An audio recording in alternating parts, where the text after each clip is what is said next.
Des nouvelles de la gauche.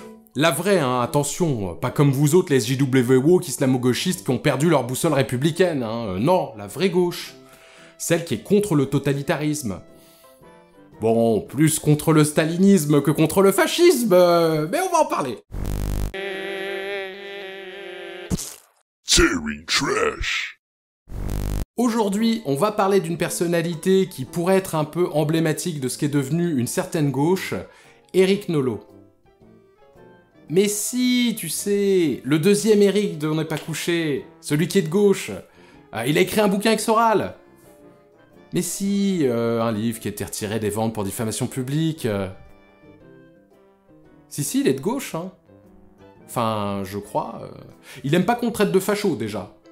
Quand un contradicteur l'accuse d'être facho, il le menace et s'approche de lui pour le taper.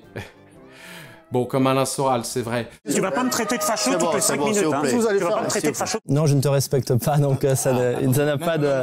Qu'est-ce qui se passe? Non, je te respecte pas. Sauf que lui, il le fait pas. Il attend que les mecs de la sécurité le retiennent.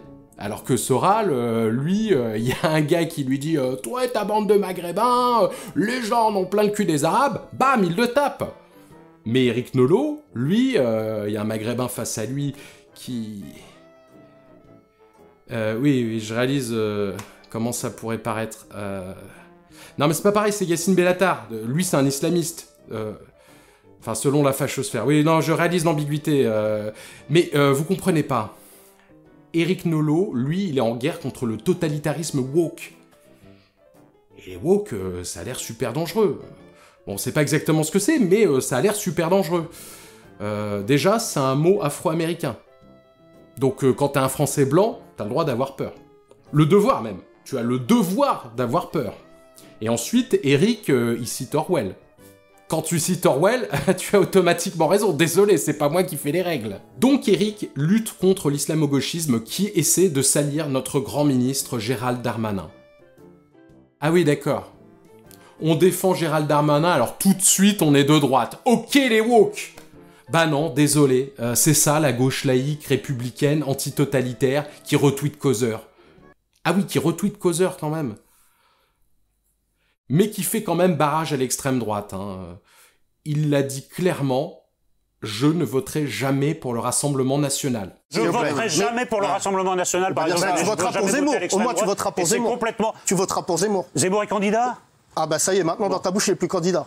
Bah, il n'est pas la seule candidat chose qui te vexe, je vais te dire... Et ensuite, dans les bureaux de vote, t'as pas vu qu'il y avait un isoloir, le vote est secret. Jamais. Et Éric Zemmour, il n'est pas candidat. Et s'il l'était... je demande à voir mon avocat. Heureusement, il clarifie son point de vue le 22 octobre dans une entrevue dans Libération. Je cite...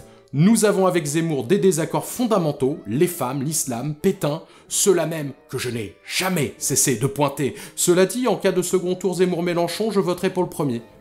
Quoi? Mais, Éric, pourquoi tu dis ça? C'était un quasi sans faute jusque-là. Et il en donne la raison. L'un débat avec moi depuis 15 ans, l'autre exige mon éviction du plateau quand il vient. Vraiment, les vieux mecs blancs, vous me fatiguez. Alors je suis peut-être woke, mais vous êtes carrément puéril.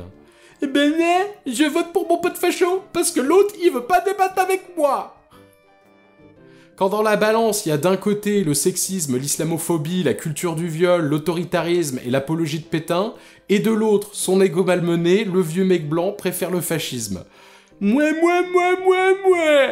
Il oublie bien sûr de préciser que Mélenchon voulait pas discuter avec lui pour éviter que ça dégénère s'il prenait encore à Nolot l'envie de le comparer à Hitler.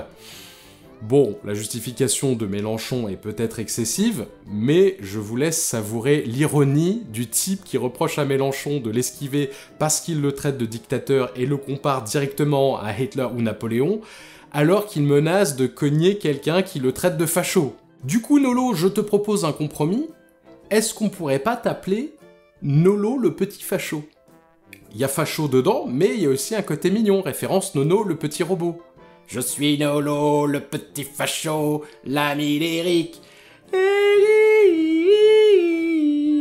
Le seul problème, c'est qu'il y a plus de réacs dans le paysage médiatique qu'il y a de personnages dans l'Odyssée. Il va pas y avoir assez de surnoms pour tout le monde. C'est la fin de cette vidéo, merci de l'avoir suivi, tu sais quoi faire pouce en l'air, abonnement, cloche, Utip, commentaire si tu le souhaites, et à mardi 18 h.